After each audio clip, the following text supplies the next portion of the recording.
Welcome to Scorched Earth and a general mid-month reading for the sign of Scorpio, Sun, Moon and Ascendant for the last 2 weeks of February. It's going to be shorter than the main monthly read because we are only covering that period from the 15th to the 28th of February.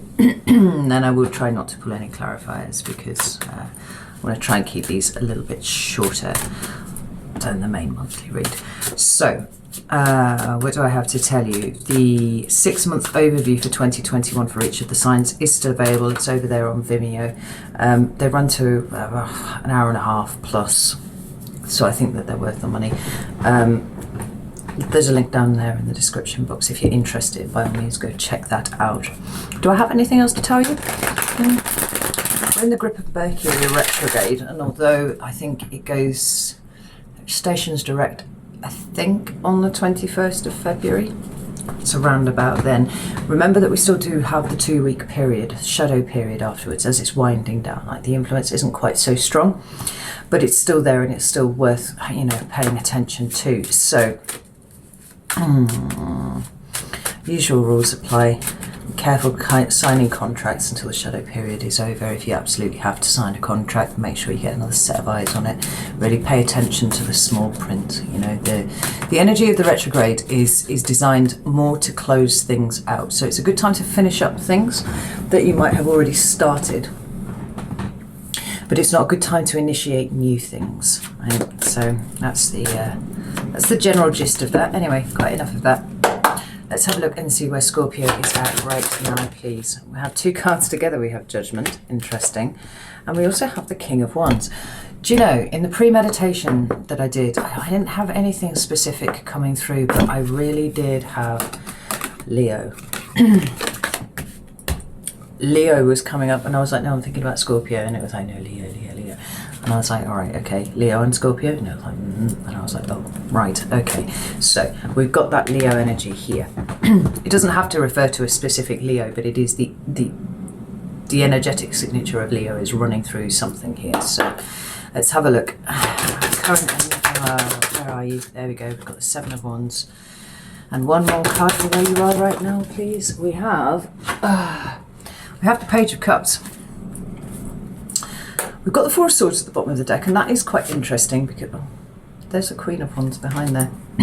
Because that talks about rest. It talks about taking a step back from a situation, and it's usually so that you can approach it, so that you can process it in some sort of way, right? So it follows on from the 3 of Swords. The 3 of Swords talks about wounding, pain, all that kind of thing.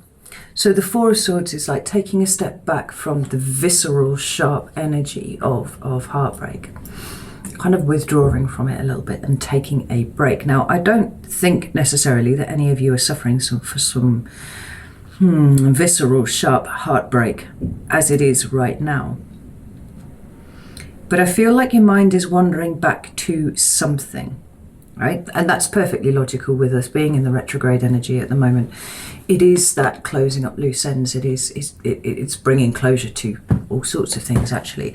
So as things arise during retrograde periods, it's a good opportunity to just cast your eye over it again. You know, maybe you're a bit older and wiser than you were whenever this situation was operational, and kind of see it for what it is, rather than what you thought it was at the time. Right? Bringing your wisdom to bear on the situation.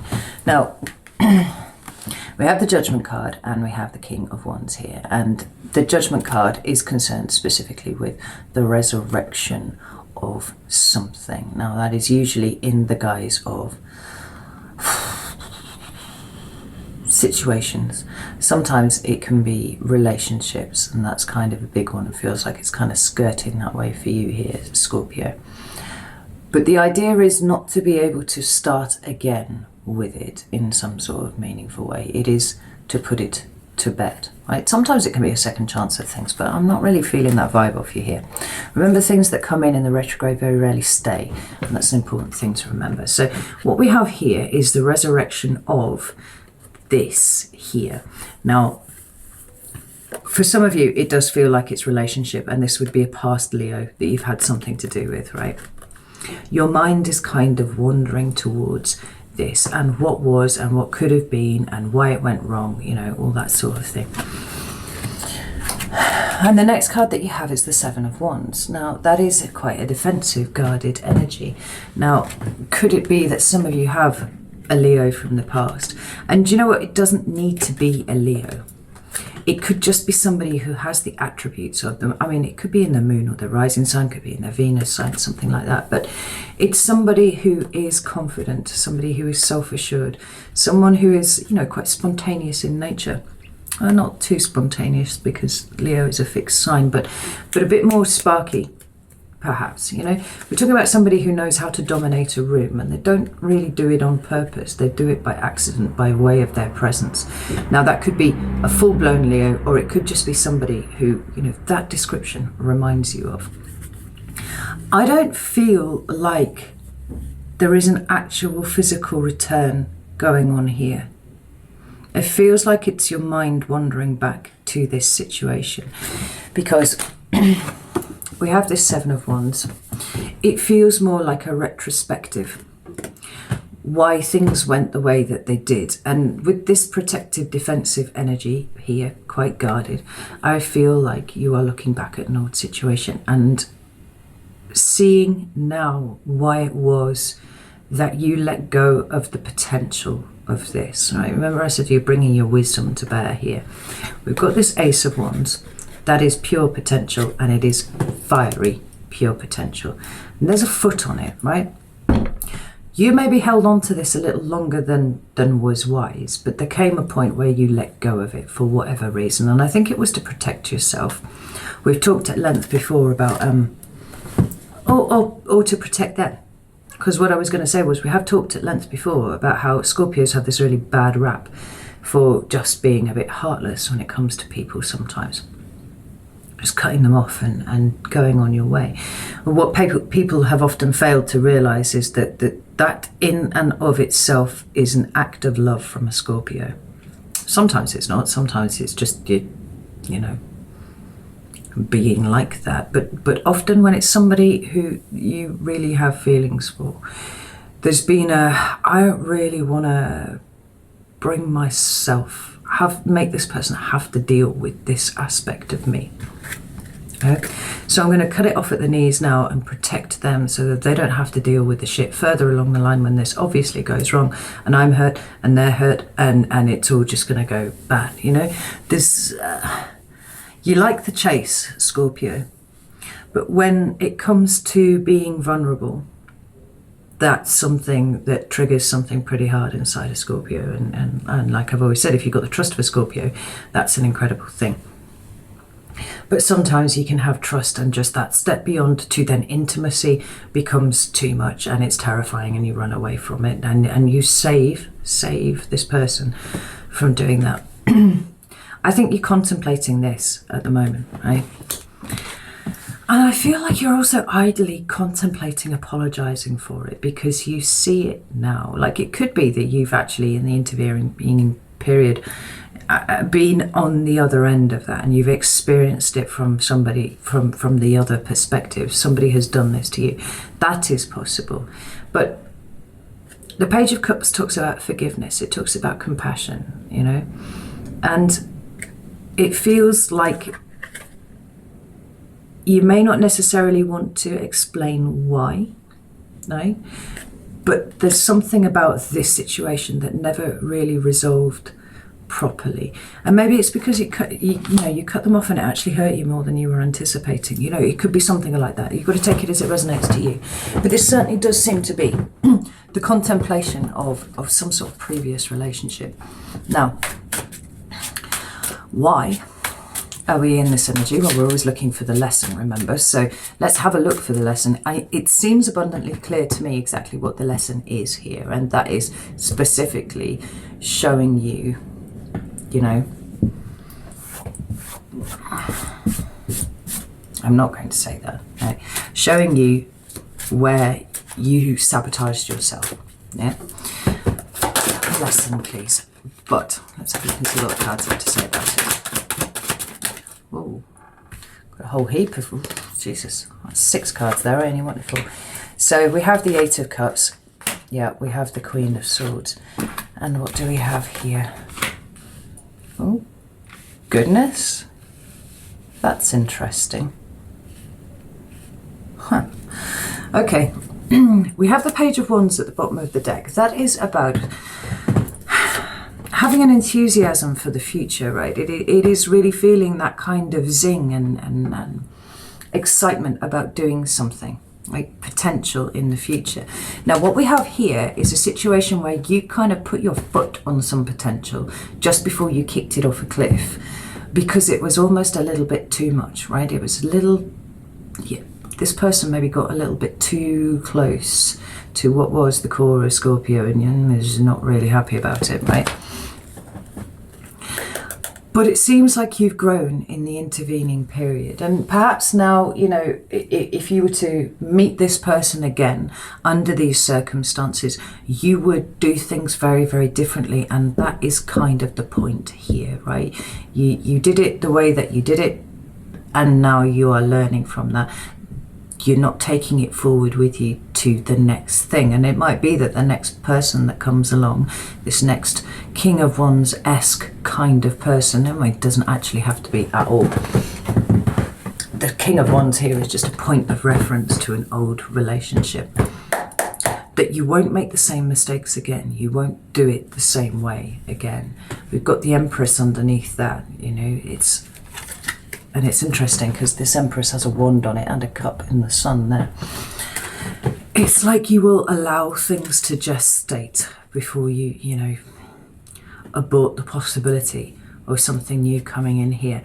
Now, you have only got to this point because of the way that you handled the one before.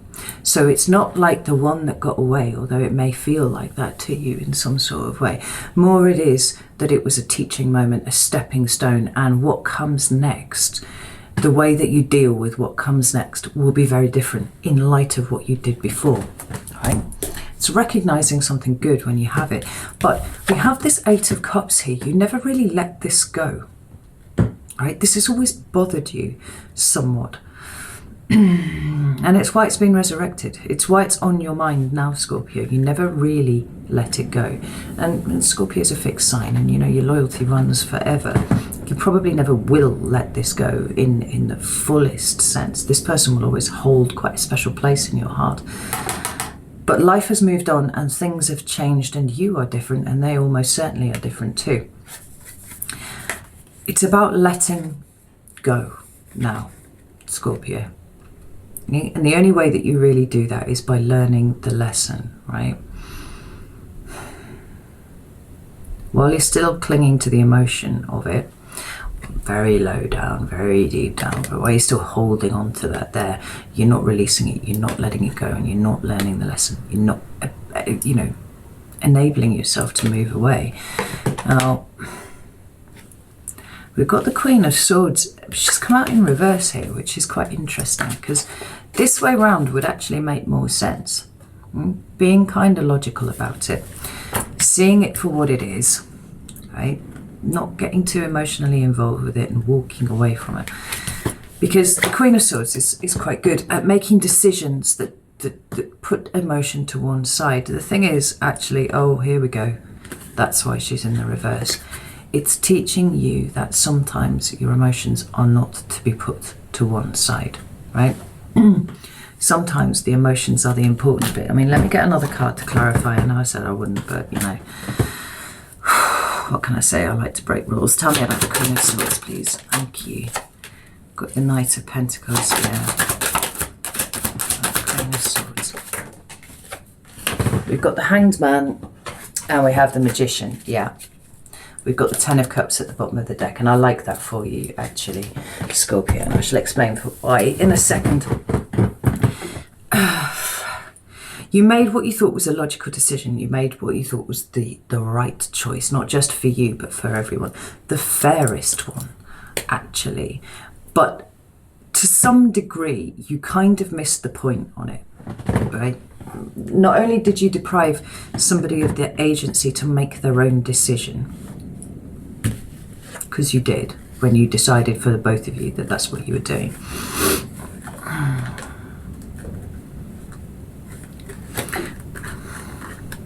But you missed this here. You know, this had the potential to grow into something. You need to change. No, you don't need to do anything, like, right? What is advisable is that you look at a situation from a different perspective, right? So just as this is very logical and very all those kind of things, sometimes a little bit cold, right? It's going, do you know, sometimes I don't always need to use my brain for things. Sometimes I can allow my emotions to have a say, to have an input in some way that stops you from freaking out, Scorpio, because quite often it's the intensity of your emotion that you just don't really know what to do with. Now, you know, if it was a Leo, the chances are they could have matched you with your intensity. But for whatever reason, this just didn't work out that way, right? Because it was never supposed to.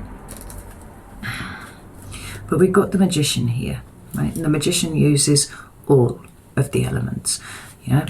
Queen of Swords is only using her intellect, her reason, for working out, you know, what is right and what is wrong and all that sort of thing. The Magician uses everything. He's got cups, he's got pentacles, he's got wands, he's got swords, right? And it's about putting together the right aspect of all of those so that you can manifest what it is that you really, really want, right? There's that pentacle. It's on there, you know. But there's that wand, the one that you kicked off a cliff. That's there too.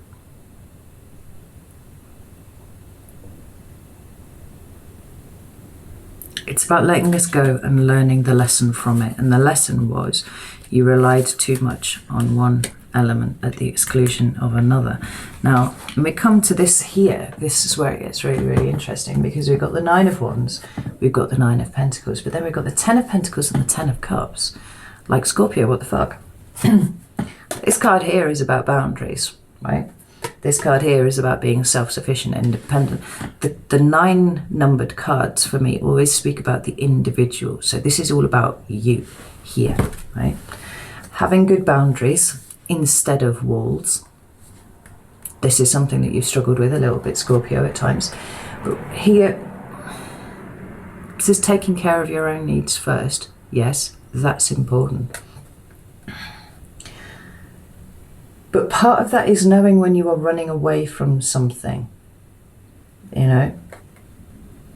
And I think just as the cherry blossom is starting to glow, you know, starting to grow here on these branches, we've got these 2 little lotus flowers here, right? They are opening up, they are understanding things, you know. Where you thought you were practicing good boundaries and you were looking after yourself first, you were seeing now that actually there was a kind of level of mental gymnastics that was going on there. That's what this is saying. It was mental gymnastics. You kind of told yourself you were doing the right thing. The reason that it's still here, the reason that it's coming back up again, is because you now see what you always secretly knew, and that was that you were running away because it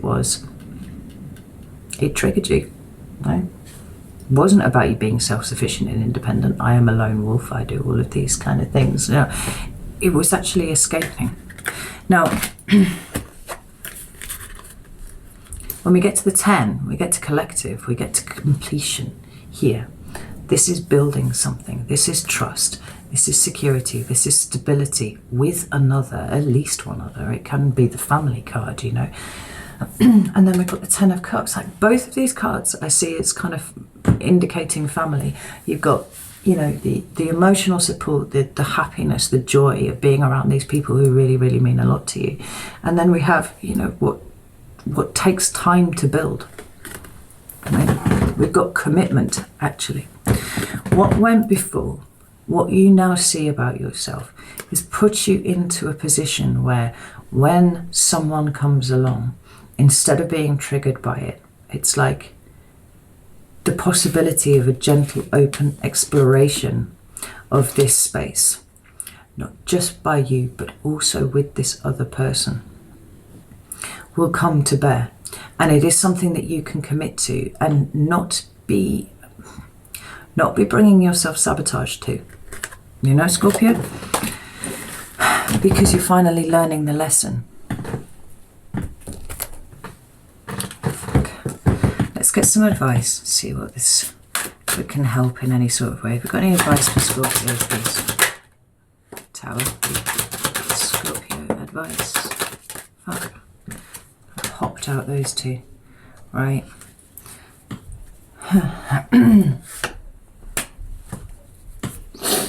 It's really funny. If you're not dealing with a Leo, then I think that this person had Leo in their chart quite strongly, right?